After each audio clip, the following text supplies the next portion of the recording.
¿Qué tal? ¿Cómo están amigos y amigas de esta comunidad?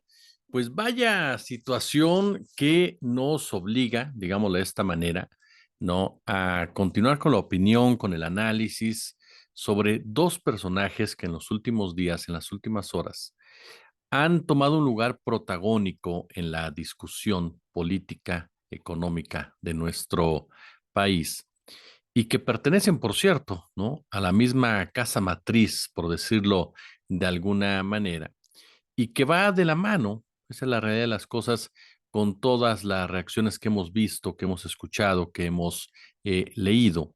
Hablo de Ricardo Salinas Pliego, por supuesto, y de Manuel López San Martín, el primero, jefe del segundo, y quien está involucrado en una campaña ya abierta en contra del gobierno de la Cuarta Transformación, un gobierno con el cual estuvo muy contento, estuvo muy tranquilo mientras le otorgaron contratos, pero cuando le pidieron que cumpliera con la ley, simple y llanamente se volvió un gobierno de ineptos, un gobierno de corruptos, un gobierno de tiranos, un gobierno que atenta contra las libertades de todos y cada uno de los ciudadanos y de las ciudadanas.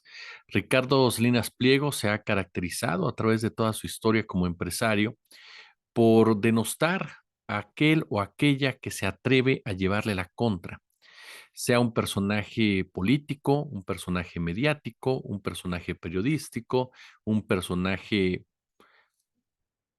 del ámbito empresarial. Todo aquel que se atreve a contrariar al tío Richie recibe una andanada de insultos, por supuesto, de señalamientos homofóbicos, transfóbicos, vulgares, ordinarios.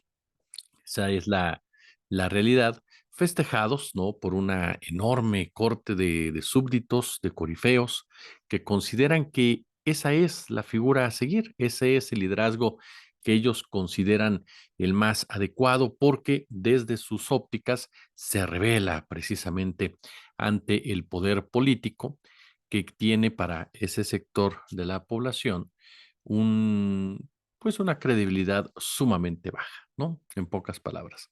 O porque a final de cuentas, de una forma o bien de otra, Ricardo Salinas Pliego representa precisamente con ese tipo de actitudes racistas y clasistas lo que muchas de estas personas piensan, creen y expresan en su vida cotidiana, pero obviamente sin el poder o la trascendencia que tiene el tercer hombre más rico de este país. Son, insisto, los clásicos pobres de derecha, aspiracionistas, quienes están muy incómodos, muy molestos con una administración por el simple hecho de que de una manera u otra, con la politización que se ha dado en otros sectores, con el apoyo que se ha dado en otros sectores, ellos quedan en evidencia. Es un sector de la población a la que no le gusta que la señalen sus errores, que le dejen ver lo mal formada que está en muchos aspectos, como puede ser, por supuesto, el de la justicia social, el de la conciencia de clase, que los ubiques en su realidad relacionada a su estatus socioeconómico. Es un sector de la población racista, es un sector de la población que mide a la gente por una cuestión netamente económica, por un color de piel, y que no se da cuenta que a final del día, pues sigue siendo parte de esa clase obrera, sigue siendo parte precisamente de esa sociedad a la cual esos ricos, a los que aplaude de manera fervorosa, se les hinca, les hace loas, pues desprecian abruptamente, desprecian de manera contundente. Son ese sector de la población que ante el rico, ante el poderoso, regularmente agacha la cabeza, baja, por supuesto, la mirada, pero hacia el que se cree o piensa que es inferior a él, se muestra déspota, se muestra soberbio. Es una actitud, sí, totalmente colonizada, como nos lo han explicado ya varios expertos al respecto. Y yo siempre hago ese comparativo con el personaje Samuel Jackson, ¿no? En Django, la película de este Quentin Tarantino, en donde se habla precisamente de la esclavitud y Samuel Jackson es el mayordomo de este rancho, ¿no? De este lugar que comanda Leonardo DiCaprio y en donde él sí tiene pues una ropa más elegante y es el más violento, el que castiga con mayor ferocidad a los otros negros. E incluso, por supuesto, él es quien va y le da toda la información a su jefe, a su amo, para que éste castigue al resto y de esa manera se sofoque la libertad de todos aquellos que han sido explotados durante décadas. Ese es el perfil de estas personas que aplauden a Ricardo Salinas Pliego. ¿Por qué le doy todo este contexto? Porque se da a conocer ahora el revire, que es muy importante, ¿no? El revire en torno al famoso campo de golf. Por eso es que le presentábamos ayer el título con comillas. La Secretaría de Medio Ambiente y Recursos Naturales informó este martes que la suspensión definitiva que tanto cacareó Ricardo Salinas Pliego, que tanto aventó a través de sus espacios informativos, bueno, informativos entre comillas, sus espacios que se dicen de noticias, como un asunto ya zanjado, cerrado, como un triunfo absoluto, burlándose, por supuesto, de todos aquellos que se atrevieron a cuestionarlo, pues resulta que esta suspensión definitiva, ¿no? Contra la clausura del campo de golf de Tangulunda, en Huatulco, es para los efectos de mantener vivo el ecosistema, por lo que dicha medida no contraviene lo establecido en el decreto por el que se declara área natural protegida. Entonces, o no lo leyó bien Ricardo Salinas Pliego, o simplemente quiere cualquier pretexto para subirse en su macho como acostumbra y pasarse la ley por donde más le conviene, por el arco del triunfo. Lo que no ha medido Salinas Pliego es que esta administración no es la de Peña Nieto, no es la de Calderón, no es la de Vicente Fox Quesada, que preguntaba, ¿y yo por qué? Sino que es una administración que sí tiene un respaldo social sumamente importante y que a través de diversos personajes ha logrado un avance, tal vez no el que todos quisiéramos, pero ha logrado un avance en el cobro a las grandes fortunas, a los grandes evasores, a los grandes empresarios, ¿no? Que a través de los años recibieron condonaciones y no pagaron lo que tenían que pagar en materia de impuestos.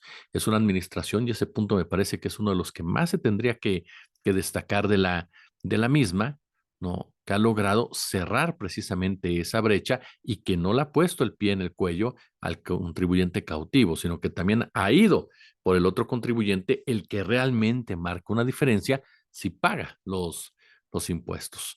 En un comunicado, Semarnat recuerda que la declaratoria de Parque Nacional Tangolunda como área natural protegida tiene por objetivo recuperar un bien público para el disfrute del pueblo de México y el medio ambiente de Huatulco, ya que conecta más de 17,000 hectáreas de selva en buen estado de conservación y hábitat de distintas especies de aves, mamíferos y flora endémica. Por ello, la dependencia dijo que al continuar los daños ambientales, se buscará que la clausura se mantenga para comenzar el proceso de restauración del ecosistema. Vale la pena mencionar que el Parque Nacional Tangulunda une dos reservas, por cierto, los Parques Nacionales de Huatulco 2 y Ricardo Flores Magón.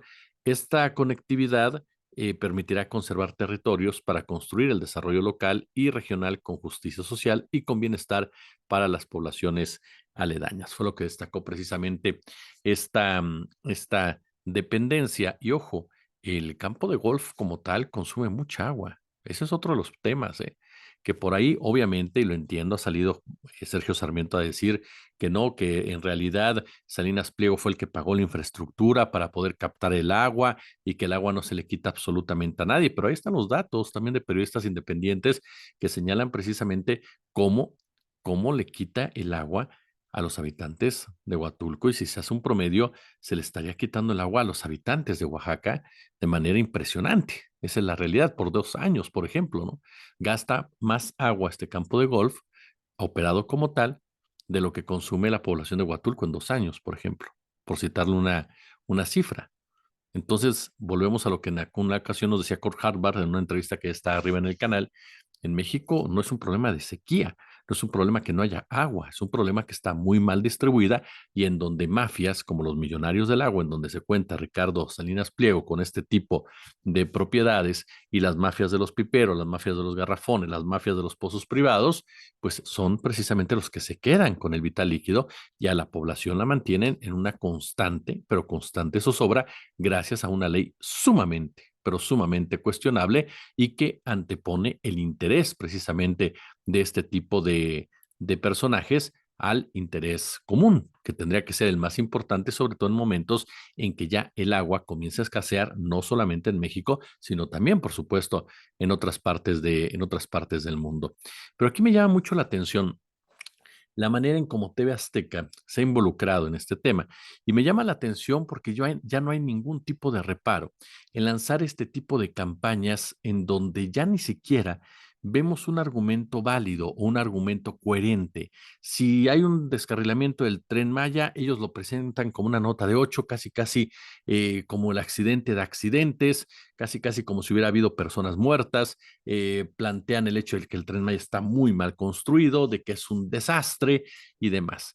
Y aparte de todo, abiertamente ya respaldan notas falsas como la de estos falsos estudiantes de Ayotzinapa que fueron a protestar en contra de Clara Brugada, cuando la propia gente de Ayotzinapa dijo, nosotros no tuvimos absolutamente nada que ver en ese evento y este grupo de personas no nos representa.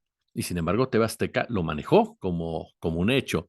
Y de ahí podemos pasar también a estas notas que tienen que ver con Santiago Taboada que incluso este, repostea una publicación de este Salinas Pliego en donde este habla obviamente, pues ya sabe usted, ¿no? De la libertad, de que no se van a dejar, de que ya se van y obviamente Taboada hace alianza o más bien dicho, devela la alianza que hay con este empresario que junto con otros tipo Claudio X González son los que están financiando de manera mayoritaria todo este andanar de la oposición y son los que han estado creando la estructura junto con Max Cortázar a la cabeza de anular las elecciones de nuestro país sin medir las consecuencias que se pueden presentar. Nos decía Eddie Small en una entrevista hace unos días que en realidad sería un paso sumamente arriesgado y que vendría a evidenciar también lo solo que están. ¿Por qué? Porque también hay otro grupo de empresarios que ha trabajado bien con la Cuarta Transformación, que ha tenido buena racha con la Cuarta Transformación, que ha llegado a buenos acuerdos y que difícilmente ese grupo de empresarios se podría sumar a una situación que incendiar el país. Aunque mire, yo les soy honesto, yo no lo descarto. ¿Por qué? Porque son personajes hechos del privilegio, son personajes que les gusta tener ese tipo de dádivas y que a final de cuentas a ellos lo que les importa es seguir generando dinero a costa de lo que sea y tener el poder. ¿Por qué? Porque muchos de ellos no se sienten a gusto con el hecho de tener un presidente enfrente que les pone un alto, un presidente que ha sabido separar el poder político del poder económico. Entonces, yo no descartaría que a final de cuentas todos estos empresarios que aún y cuando mantienen concesiones, mantienen minas, mantienen mucho dinero bajo su resguardo y han tenido ganancias durante la actual administración, al final del día hagan suya todas y cada una de las banderas de la oposición con tal de retomar precisamente al escenario que había antes del 2018. Eso se lo reitero, yo no lo descartaría. Ahora, este manejo que hace Televisión Azteca es el reflejo de un periodista como Manuel López San Martín, quien se lanza en críticas ofensivas, como bien me lo hacían notar en la mañana, me decían, Jesús, no eran críticas, eran ofensas. Estoy de acuerdo, son críticas ofensivas completamente hacia la figura del doctor Hugo López Gatell, sin ningún tipo de argumentación, sin ningún tipo realmente de, pues de, ¿cómo decirlo? De números duros, claros, crudos, diríamos en el argot, ¿no? Datos contundentes. Simplemente es como si estuviera escuchando a Salinas Pliego, o más bien dicho, como si estuvieran leyendo un tweet o un posteo de Salinas Pliego. Eso es llamarle apestado a Hugo López Gatell, me parece totalmente fuera de lugar. Y al momento de que Manuel López San Martín es nombrado moderador del debate, pues obviamente que este tipo de expresiones toman una mayor trascendencia. Él dice, es que López Gatell no era funcionario, por lo tanto yo estoy ejerciendo mi derecho a la crítica, ¿no? Pero yo se los decía en la mañana, no se trata de lo que expresó, que de por sí ya es deplorable, sino del por qué lo hizo. Y es ahí en donde sí comienzan los cuestionamientos sobre la imparcialidad y sobre todo la capacidad de una persona para manejarse en un evento de esta naturaleza, en donde a final de cuentas hay intereses involucrados de la persona que le paga un salario, ¿no? Eso es un hecho innegable. Ahora, hay algo que me parece no podemos dejar de lado en todo este debate, y es que Cuando el periodista toma, o el comunicador, como ustedes gusten, toma tanta, pero tanta importancia en una discusión, yo creo que se debe de comenzar a analizar por parte del comunicador la declinación. Es decir, los protagonistas del debate tienen que ser las candidatas y el candidato. En ningún momento los moderadores, ¿no? ¿Por qué? Porque si ya de entrada, como bien lo dice el periodista Juan Omar Fierro, hay alguna candidata o candidato que no confía en uno de los moderadores, lo más sano es que ese moderador declinara, ¿no? A final de cuentas, aferrarse a mantenerse, a lanzar este tipo de frases de que no me voy a bajar y demás, pues me parece que es un síntoma de protagonismo, ¿no? Porque a final de cuentas, uno como comunicador o como periodista, al ver ese tipo de cuestionamientos, pues lo mejor, ¿no? Te retiras. Ante la duda, justificada o no, mejor te haces a un lado y que venga otra persona que pueda ayudar a que el debate pueda fluir de manera más adecuada, sin que tu presencia de una u otra manera lo contamine. Pero vivimos en esta época en donde muchos comunicadores, al igual que un Lorenzo Córdoba, una Norma Piña, pecan de vanidad y, ¿cómo decirlo? Y juegan este papel de protagonistas, de cruzados. En el caso de los medios de comunicación, los cruzados de la libertad, ¿no? Lorenzo Córdoba era el cruzado por la democracia, Norma Piña la cruzada por el Poder Judicial, por la Constitución, por la ley, y los medios de comunicación grandotes con sus corifeos son los cruzados por la libertad de expresión. Basta ver, por ejemplo, esta entrevista que le hace León Krause a Carlos Loret de Mola, ¿no? O sea, es una entrevista, yo no la había comentado porque no la había visto, ahora ya tuve la oportunidad de verla. De verdad que es una entrevista en donde únicamente expreso lo que yo siento, lo que yo opino. No hay ningún tipo de cifras, de pruebas, de contundencia. Es mi opinión, simplemente, y nos la quieren vender como un análisis a fondo por parte de un personaje que si algo lo ha caracterizado durante todo este sexenio e incluso años antes, es su anti-López Obradorismo, basado sobre todo en intereses netamente económicos y netamente personales y jamás que tengan algún tipo de vínculo con el periodismo o con la principal labor del periodismo, que es denunciar la corrupción con la intención de que las cosas cambien, que es hacer periodismo en beneficio precisamente de la gente. Es una entrevista totalmente llena de inferencias, una entrevista totalmente llena de emociones, dirían por ahí, una entrevista que denigra en muchos sentidos los conceptos periodísticos que vaya que han sufrido una metamorfosis durante todo este tiempo por parte de muchos que jamás los esgrimieron, que jamás los ejercieron, pero que siempre vivieron de esa falsa bandera y que ahora se atreven precisamente a llamarse los cruzados por la libertad de expresión. ¿No? Tanto León Krause como Carlos Loret de Mola son personajes que deberían de ver a Julian Assange, deberían de seguir a Julian Assange, deberían de conocer el trabajo de Julian Assange para que se dieran cuenta lo que es verdaderamente el periodismo y lo que es verdaderamente cuestionar al poder. Yo no he visto jamás un comentario de León Krause en torno a este juicio en contra de Julian Assange, no un comentario favorecedor, sino un enorme silencio por parte de este personaje que regularmente se dedica a lavarle la cara a los Estados Unidos. Y en el caso de Loret de Mola, insisto, el simple hecho de que haya personas en la cárcel por un montaje en donde tú participaste tendría de verdad que hacernos pensar a muchos sobre cuál es el verdadero valor de tu credibilidad. Pero es parte de lo que se está discutiendo en este momento en nuestro país y en donde, por supuesto, como les mencionaba, a final de cuentas se está jugando mucho, mucho en las elecciones del próximo 2 de junio. Dos visiones de país que hoy incluso en la viga se demostraron, ¿no? Con la presencia de un Santiago Taboada, que ahora, fíjese bien lo que son las cosas, cómo ya, y con esto concluyo, cómo ya en la oposición, aunque no lo quieran aceptar, porque obviamente no les conviene aceptarlo en este momento, ya lo hemos explicado, ya comienzan a dejar sola a Xóchitl Gálvez. La ventaja que tiene Claudia Sheinbaum es irreversible, Por eso me parece que lo más inteligente que puede hacer el presidente de la República es bajar todo lo que le diga el INE y ya no hacer referencia alguna a la elección. Porque ya realmente Claudia Sheinbaum no requiere las expresiones del presidente desde la mañanera. Esa es la realidad. La victoria está prácticamente conseguida, consolidada. Ahora, eso no quiere decir que la gente morena no salga a votar. Tiene que salir a votar todavía más. ¿Por qué razón? Porque la oposición buscará, a través de estas narrativas que ya están ahí, anularla de una u otra manera. Y lo vemos ahora con Taboada presentando una denuncia, ¿no?, en contra del presidente por una supuesta intromisión. Es decir, ya están dando los pasos hacia ese escenario que el propio Lorenzo Córdoba adelantó hace unos cuantos días. Pasos que lo único que buscan es justificar una derrota, ¿no?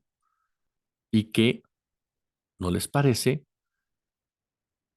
que hayan perdido. ¿Por qué razón?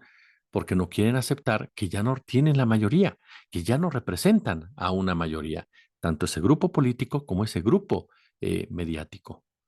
Y por lo tanto, lo que les queda es imponerse de una u otra manera e ir directamente en contra de lo que supuestamente están defendiendo, que es precisamente la democracia y las reglas democráticas de cualquier elección. Entonces, a mí me parece que en ese sentido el presidente hará bien en ignorar completamente el tema, ¿no? Esto del INE, que le dice que ya no puede ser oligarquía criminal, por favor, ¿por qué no le puede decir oligarquía criminal a un grupo de personajes que vaya que se comportan como tales? Pero es una muestra de cómo están operando ya al interior del árbitro electoral, algunos y algunas, y cómo están operando también en el tribunal electoral, y cómo van a operar también muchos medios de comunicación. Entonces, es lo que les mencionaba en la mañana, no darles armas, prepararse en muchos sentidos y que la gente salga a votar como ellos mismos lo están pidiendo, ¿no? Porque eso es lo más, sí, ya acabamos, lo más absurdo. Dice Xochitl Gálvez que la gente salga a votar, porque si la gente salga a votar, sale a votar, yo gano. No es verdad, no es lógica. Pero bueno, ahí tiene usted la oposición que está dejando de lado a Xochitl Gálvez, que está empezando a apoyar a Santiago Taboada con todo, porque lo ven más fácil cerrar la elección y tratar de ganarla a la mala en la Ciudad de México y colgarse de ella precisamente para preparar el abordaje en el 2030. Si les gustó el video, pulgar arriba, por supuesto, compártanlo, nos ayuda muchísimo. Déjenos su comentario, de verdad siempre es muy agradable leerlos absolutamente todos. Algunos los respondemos, otros no, pero de verdad los leemos absolutamente todos. Denle a la campanita, por supuesto, suscríbanse, si hay chance, échenos super chat, échenos super gracias y nos vemos en un ratito. Como siempre, un gusto, como siempre, un placer.